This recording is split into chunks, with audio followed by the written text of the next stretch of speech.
नमस्कार, स्वागत आहे तुमचं एमपीएससी वॉरियर्स या युट्यूब चॅनलवर। आपण संख्या मालिका शिकत होतो। संख्या मालिकामध्ये ज्या प्रकारचे प्रश्न विचारतात त्या सगळ्या गोष्टी आपण बेसिक पासून पाहत आहोत। आज आपण एक नवीन टॉपिक शिकणार आहोत, पण तो असणार आहे संख्या मालिकेशीच रिलेटेड। याच्यामध्ये तुम्हाला श्रेणी किंवा जी सिरीज दिलेली असते ती कंप्लीट करायची नाहीये, तर याच्यामध्ये एखादा दुसराच नंबर असणार आहे जो त्या सिरीज मध्ये जो रूल लागत आहे त्याच्यामध्ये बसत नाही, अशा घटकाला किंवा अशा संख्येला तुम्हाला बाजूला काढायचं आहे, ज्याला असं म्हणतात विसंगत संख्या ओळखणे किंवा गटात न बसणारी संख्या ओळखा। अशा प्रश्नाने तो प्रश्न विचारला जातो। सिरीज कंप्लीट करायची नसते, सगळ्याच संख्या दिलेल्या असतात। जसं की जो डिफरन्स असतो दोन संख्यांमधला तो सगळीकडे समान असतो, कुठेतरी एक मधली संख्या असते त्याच्यामध्ये डिफरन्स काहीतरी वेगळा असतो, एक दोन संख्येने पुढे मागे असतो, ती संख्या म्हणजे विसंगत संख्या। किंवा एक अशी सिरीज असते ज्याच्यामध्ये सगळेच वर्ग दिलेले असतात किंवा सगळेच घन दिलेले असतात आणि मध्येच एखादा दुसराच नंबर येतो, तो तुम्हाला बाजूला काढायचा असतो। त्याचप्रमाणे डिफरन्स जो आहे तो चढत्या क्रमाने वाढत जाणार आहे, मध्येच एखादी संख्या येते त्याच्यामध्ये ती संख्या काही वाढत नाही किंवा कमी होते। त्याचप्रमाणे उतरत्या क्रमाने संख्या कमी कमी कमी कमी झालेल्या असतात आणि मध्येच एखादी संख्या येते ज्याला काहीच फरक पडत नाही, म्हणजेच रूलशी विसंगत वागणारी संख्या तुम्हाला शोधायची असते, त्याला म्हणायचं असतं विसंगत संख्या ओळखणे। आपण एक्झाम्पल बघूयात। पहिला आहे 8, 10, 13, 17, 23, 28 आणि 35। याच्यामध्ये एक कोणती तरी अशी संख्या आहे जी ऑड आहे, तिला आपल्याला बाजूला काढायचं आहे। आता बघा, मी नेहमी सांगत असते की एकतर बघायचं आहे आपल्याला जी श्रेणी जी सिरीज दिलेली आहे ती वर्गसंख्या तर नाहीये, घनसंख्या तर नाहीये, त्या घनसंख्यांची सिरीज तर नाहीये, वर्गसंख्यांची सिरीज तर नाहीये, किंवा वर्गसंख्येच्या जवळपास असणारी तर संख्या नाहीयेत त्या सगळ्या, ठीक आहे, किंवा मूळ संख्यांची सिरीज तर नाहीये, समसंख्यांची सिरीज तर नाहीये, विषम संख्यांची सिरीज तर नाहीये। एवढे सगळे लॉजिक लागल्यानंतर हे सगळे लॉजिकही जर फोल पावत असतील तर मात्र शेवटचा पर्याय राहतो तो म्हणजे डिफरन्स काढणे। तर इथेही तसंच आहे, खूपच संख्या वेगवेगळ्या आहेत, एक दोनच संख्या आहेत की ज्या वर्गाच्या किंवा घनाच्या जवळपास जातात, बाकी सगळ्याच्या सगळ्या तर काही लागू पडत नाहीत। समसंख्याही नाहीयेत, सगळ्या विषम संख्याही नाहीयेत आणि सगळ्यात मूळ संख्या देखील नाहीये, म्हणजे शेवटचा पर्याय राहतो डिफरन्सचा। तर डिफरन्स काढायचा आहे 8 आणि 10च्या मध्ये 2, 10 आणि 13च्या मध्ये 3, 13 आणि 17च्या मध्ये 14, 15, 16, 17, 4, 17 नंतर 23, 18, 19, 20, 21, 22, 23, इथे डायरेक्ट 6 आलेला आहे आणि 23 नंतर 24, 25, 26, 27, 28 इथे 5 आलेला आहे आणि इथे 28 नंतर 29, 30, 31, 32, 33, 34, 35, 36 इथे 8 आलेला आहे डिफरन्स। इथे बघा 2, 3, 4 इथे 5 असा संख्या म्हणजे डिफरन्स यायला पाहिजे होता, म्हणजेच इथे 5 आला असता, इथे 6 आणि मग इथे 7 आला असता डिफरन्स। पण इथे 23 या संख्येने गोंधळ केलेला आहे, त्यामुळे ही संख्या जी आहे ती असणार आहे ऑड, ठीक आहे। तर याच्या जागी कोणती संख्या पाहिजे होती? याच्या जागी संख्या पाहिजे होती आपल्याला 22। 22 ही संख्या जर असली असती तर 17 नंतर 18, 19, 20, 21, 22 म्हणजे डिफरन्स झाला असता 5चा। 22 नंतर 23, 24, 25, 26, 27, 28 डिफरन्स झाला असता 6चा आणि 28 नंतर 29, 30, 31, 32, 33, 34 आणि 35 डिफरन्स झाला असता इथे 7चा, ठीक आहे। त्यामुळे इथे 23 जी अगोदरची संख्या होती ती होती ऑड, विसंगत, त्यामुळे त्याला आपल्याला बाजूला लिहायचं आहे, ठीक आहे।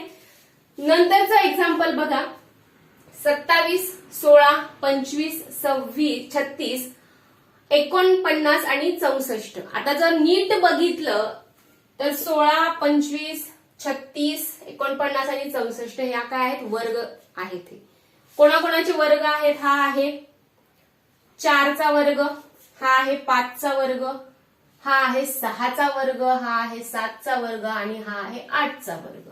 आणि हा कोणाचा वर्ग आहे? हा कोणाचाच वर्ग नाहीये. 27 ही संख्या कोणाचाच वर्ग नाहीये, पण 3चा तो घन मात्र आहे.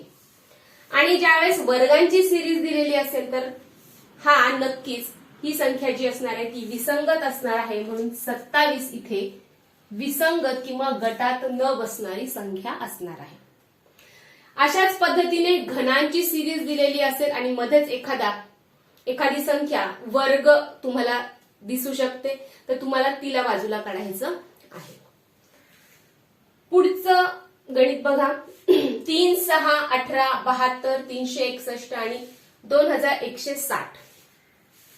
ज्यावेळेस छोट्या संख्येपासून एखाद्या सिरीजला सुरुवात होते आणि शेवटी जर नंबर 3, 4 अंकी जर जात असतील तर लक्षात घ्यायचं आहे तिथे काहीतरी गुणाकार होत आहे किंवा काहीतरी पटीने संख्या वाढत आहे. इथे तुम्ही जर डिफरन्स काढायला गेला तर वेळ लागेल. इथे वर्ग वगैरे घनच्या देखील भानगडीत पडायचं नाहीये. ज्यावेळेस संख्या सुरुवातीला खूप लहान असतात आणि नंतर अगदीच मोठ्या दिसायला लागतात त्यावेळेस त्या काहीतरी पटीने वाढत असतात. हे तुम्हाला लक्षात ठेवायचं असतं. जसं मी मागच्या व्हिडिओमध्ये देखील सांगितलं होतं की 0 या नंबरने जर सिरीजची सुरुवात होत असेल तर काहीतरी सबट्रॅक्शन होते, काहीतरी मायनस होते. म्हणजे वर्गातनं 1-2 संख्या मायनस होत आहेत किंवा घनामधनं 1-2 संख्या मायनस होत आहेत किंवा मूळ संख्येमधनं एखादी संख्या मायनस होत आहे. हे लक्षात ठेवायचं. तिथे सबट्रॅक्शन असतं. त्याचप्रमाणे जर संख्या अगदीच वाढत असतील तर तिथे काहीतरी पटीने किंवा तिथे गुणाकाराची काहीतरी भानगड असणार आहे. एवढं लक्षात ठेवायचं आहे. त्यामुळे आपण तेच लॉजिक सगळ्यात अगोदर ट्राय करून बघूयात. 3 दुने 6, साइन त्रिक 18, 18 त्रिक 54, 18 चोक 72. म्हणजे बघा आपलं लॉजिक करेक्ट लागत आहे. गुणिले 2 गुणिले 3 गुणिले 4 ने संख्या वाढत आहे. आता 72 पंचे किती आहे ते बघावं लागेल. 72 गुणिले 5, 5 दुने 10, हातचा आला 1, 5 7 35 आणि 1 360 आणि इथे तर 361 दिलेला आहे. त्याच्यामुळे ही संख्या ऑड असू शकते. आपल्याला माहित नाही. गुणिले 5 जर केलं तर इथे 360 यायला पाहिजे होतं पण आलेलं नाहीये. आपण अजून एकदा पडताळा करू शकतो. 360 गुणिले 6 जर हीच संख्या येत असेल 360 गुणिले जर 6 केलं कारण 5 नंतर इथे 6 येणार आहे. याच्यामध्ये डिफरन्स कितीचा पाहिजे किंवा किती पटीने वाढली पाहिजे? गुणिले 6 ने. तर जर गुणिले 6 ने जर ही संख्या येत असेल तर नक्कीच ही ऑड संख्या असणार आहे. 6 0 0 6 6 36 सायंत्रिक 18 आणि 3 21 म्हणजेच हीच ऑड संख्या होती. इथे 360 असायला पाहिजे होतं. नंतरची सिरीज बघा. 9, 28, 65, 127 आणि 217. आता इथे जर तुम्ही नीट बघितलं तर इथे सगळ्याच संख्या ह्या घनाच्या जवळपास आहेत.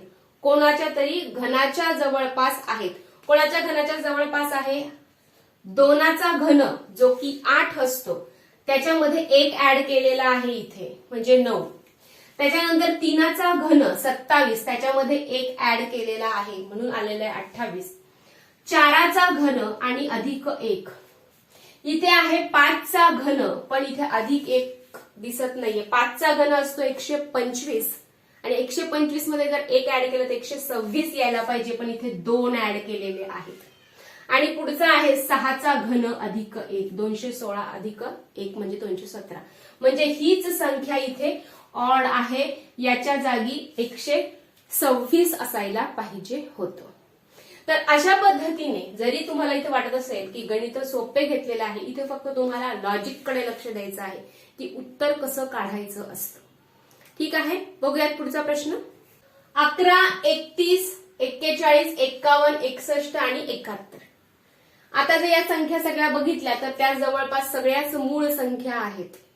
ठीक आहे. मूळ संख्या म्हणजे काय की ज्या संख्येला 1 ने निशेष भाग जातो आणि त्याच संख्येने निशेष भाग जातो त्या असतात सगळ्या मूळ संख्या. इथे 11 मूळ संख्या आहे कारण ती 1 आणि 11च्याच पाढ्यात आहे. 31 देखील मूळ संख्या आहे, 41 आहे, 61 आहे आणि 71 देखील आहे. 71 देखील संख्या फक्त 1च्या पाढ्यात आणि 71च्याच पाढ्यात येते. पण 51 ही अशी संख्या आहे की जी 17च्या पाढ्यात देखील येते. 17 त्रिक 51 म्हणून इथे ती ऑड आहे 51. ठीक आहे. नंतरचं एक्झाम्पल बघायचं आहे. 263, 362, 4123, 5000, 204, 6000, 636. आत्ताच मी तुम्हाला म्हटलं होतं की जर जास्त संख्या मोठ्या मोठ्या होत असतील तर गुणाकार काहीतरी असतो, पण इथे फार असा डिफरन्स पडलेला नाही. 3 अंकीपासून 4 अंकीपर्यंतच गेलेल्या आहेत, म्हणजे इथे गुणाकार नसणार आहे. ठीक आहे. तर इथे दुसरंच काहीतरी लॉजिक असणार आहे आणि ते आपल्याला शोधावं लागणार आहे. जर नीट ऑब्झर्व केलं तुम्ही तर तुम्हाला इथे दिसेल की या दोघांचा गुणाकार मधली संख्या आहे. 3 दुने 6. त्याच्यानंतर परत इथे 3 दुने 6. इथे बेत्रिक 6 होतं, इथे 3 दुने 6 होतं. त्याच्यानंतर 4 त्रिक 12,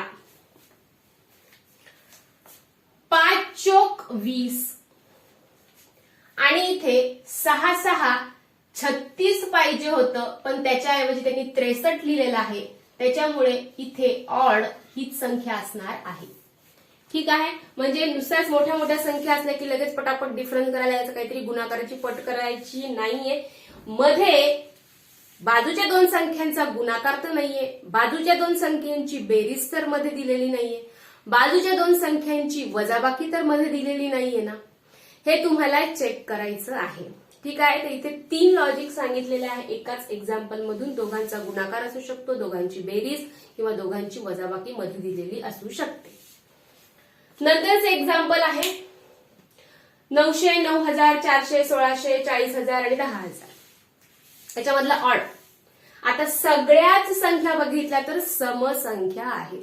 ठीक आहे. कारण समसंख्या म्हणजे काय तर शेवटी 0, 2, 4, 6, 8 जर येत असतील तर त्या असत समसंख्या. तर ह्या सगळ्याच समसंख्या आहेत. तर इथे फक्त एक गोष्ट तुम्हाला लक्षात ठेवायची आहे की जेव्हा 0 0 0 0 असे खूप शून्य असलेले जर संख्या दिसत असतील तर 0 मोजायचे आहेत आणि 0 जर समसंख्या असतील म्हणजे 3 0 ही काही समसंख्या नाहीये, ऑड नंबर आहे.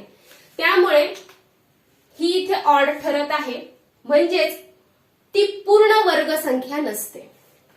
900 हा कोणाचा तरी वर्ग आहे कारण इथे 2च शून्य आहेत आणि 2 ही समसंख्या आहे. परत इथे देखील 2 आहे, हा देखील 20चा वर्ग आहे, हा 30चा वर्ग आहे, हा 40चा वर्ग आहे. 2 इथे 4 आहेत म्हणजे समसंख्या आहेत, 4 शून्य आहेत म्हणजे सम शून्य आहेत ते. इथे देखील 4 शून्य आहेत म्हणजे सम आहे ती संख्या.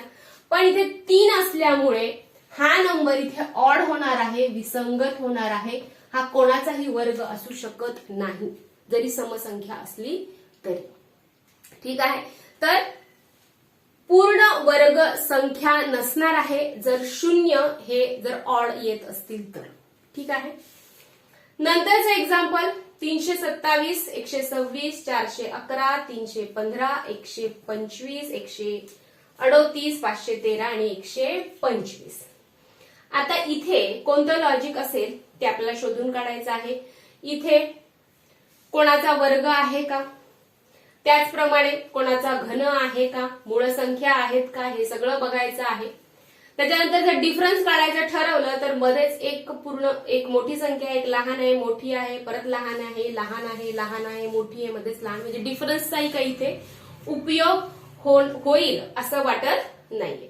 तर इथे आपल्याला दिसत आहे की या ज्या सगळ्या संख्या आहेत जसं की 327 आहे, 126 आहे, 411 आहे, कोणाच्या तरी पाढ्यात येत आहेत का, चा पाढा बघायचा आहे. 2च्या पाढ्यात ह्या बसतायत का, नाही बसत आहे कारण ऑड नंबर दिसत आहेत बरेच. त्याच्यामुळे 3च्या पाड्यात बसतायत का ते बघायचं आहे. तर 327 ही 3च्या पाड्यात येते किंवा 3ने त्याला निःशेष भाग जातो. यालाही 3ने निःशेष भाग जातो, 411ला देखील जातो, 315ला देखील जातो. पण 125 ही एक अशी संख्या आहे, इथे चुकून माझ्याकडनं रिपीट झालेली ही संख्या. 125 ही एक अशी संख्या आहे की जिला 3ने निःशेष भाग जात नाही. 138ला देखील 3ने निःशेष भाग जातो आणि 513ला देखील 3ने निःशेष भाग जातो. त्यामुळे इथे ही ऑड संख्या ठरणार आहे 125. तर इथे बऱ्याचदा तुम्हाला 5ने निःशेष भाग जाणाऱ्या संख्या सगळ्या दिलेल्या असतील आणि मध्येच एक कोणती तरी वेगळी संख्या दिलेली असेल. त्याचप्रमाणे 2ने तर निःशेष भाग जाणाऱ्या संख्या पटकन समजतात, पण 3ने 5ने या असे निःशेष भाग जाणाऱ्या संख्यांची सिरीज येऊ शकते. आणि आजचे शेवटचे 2 प्रश्न बघूयात. 213, 324, 435, 453, 657 आणि 768. सगळ्याच संख्या जवळपास मोठ्या मोठ्या आहेत. डिफरन्स काढायची काही गरजच नाहीये, कारण इथे खूपच जवळचा डिफरन्स आहे आणि बाकी मोठे मोठे आहेत. त्याच्यामुळे डिफरन्सचा देखील काही प्रश्न येत नाही इथे. आता ज्यावेळेस डिफरन्सही बसत नाही, वर्ग नाहीये, मूळ संख्या नाहीयेत, घनही नाहीयेत, गुणाकारही बसत नाहीये, तर अजून एक पर्याय आपल्या हातात राहतो, तो म्हणजे मिक्स सिरीज, मिश्र श्रेणी. तर ती लागू पडते का ते आपण पाहूयात. जसं की इथे 2 आहे सुरुवातीचा नंबर, त्याच्यानंतर इकडे पहिला नंबर 3 आहे, नंतर इकडे 4 आहे आणि इथे 5 यायला पाहिजे होता पण 5 आलेला नाहीये. इथे काय पाहिजे होता, 5 पाहिजे होता पण 5 आलेला नाहीये, पण पुढे 6 आलेला आहे आणि 7ही आलेला आहे. त्याच्यानंतर इथे 1 नंबर आहे मध्ये, इथे 2 आहे, इकडे 3 आहे, इकडे 4 यायला पाहिजे होता पण नाही आलेला आहे, पण इथे 5 आलेला आहे आणि इथे 6 आलेला आहे. म्हणजे हाच ऑड नंबर असण्याची दाट शक्यता आहे. तरी एकदा पडताळा करून बघूयात. इथे 3 नंतर 4 आहे, 4 नंतर 5 आहे, पण 5 नंतर इथे 6 आलेलं नाहीये, पण इथे 7 आहे आणि इथे 8 आहे. म्हणजेच हा ऑड नंबर आहे. त्याच्या जागी ही संख्या पाहिजे होती. तर ज्यावेळेस कोणतेच लॉजिक लागत नाही त्यावेळेस मिश्र श्रेणीकडे देखील तुम्ही जाऊ शकता अशा पद्धतीने.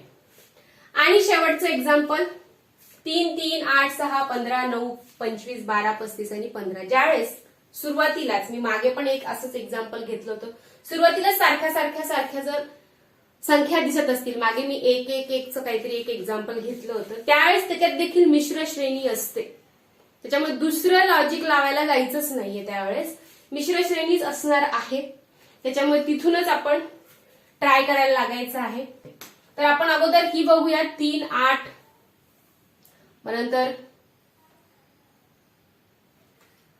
3 आणि इकडे बघूया 3 दुने 6, मग 3 त्रिक 9, नाही इथे 9 नाही येणार, इथे 2 नंतर 25. म्हणजे हे लॉजिक बसत नाहीये इथे. आपण या 3चा विचार करूया. 3 दुने 6, 3 त्रिक 9, 3 चौक 12 आणि 3 पाचे 15. तर या सिरीज मध्ये काहीच गडबड दिसत नाहीये. दुसरी सिरीज बघूयात ही. डिफरन्स बघा किती असेल, 3, 4, 5, 6, 7, 8, 5चा 5 आणि 8 आणि 15 मध्ये 8, 9, 10, 11, 12, 13, 14 आणि 15, 7,